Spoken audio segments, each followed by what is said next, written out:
Fun fact, I'm not really into characters who are unnecessarily mean just for the sake of it. Unless they have a justifiable reason, like maybe a rough past, I find mean characters that are simply cruel for the sake of it annoying. The only exception is if they're so cruel that they come off as psychotic. At that point, it becomes entertaining or sometimes hilarious. Or if it's used in action, similar to cool one-liners. But in 2021, I decided to try making a mean girl to see where it would go, and that's where Rivet came from. Rivet is a punk girl who has little to no patience for idiocy. Though she isn't directly antagonistic, she doesn't just walk up to someone and talk down to them for no reason. Her crueler personality is used more as a response.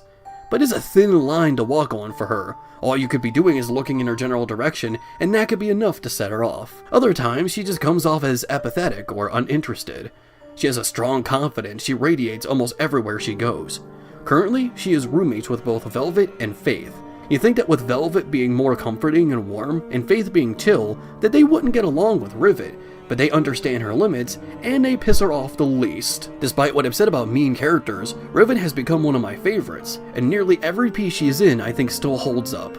Her design is one of the most detailed looks I've designed, from all her accessories, facial piercings, makeup, highlights. It can be a pain to draw all of these over and over, but it's often worth it. The name Rivet actually comes from the game Ratchet & Clank Rift Apart, where Ratchet's dimensional counterpart was named Rivet. Currently, Rivet is the face of the Rivet Plays series. Rivet Plays is the sister series to Faith Plays. As Faith plays games on 6th and 7th gen consoles, Rivet plays horror games. She was chosen as the face of this series, as it was kind of funny imagining her playing all of these kind of games with little to no urgency. The face that you see at the beginning of each episode is the same face she's making when the game is over. She's pretty desensitized of horror. Originally, I wanted a fully animated intro like Faith show, but unfortunately, I was left on a tight schedule, so this moving image was the best I could do. But I do plan on eventually creating animated assets for her in the future.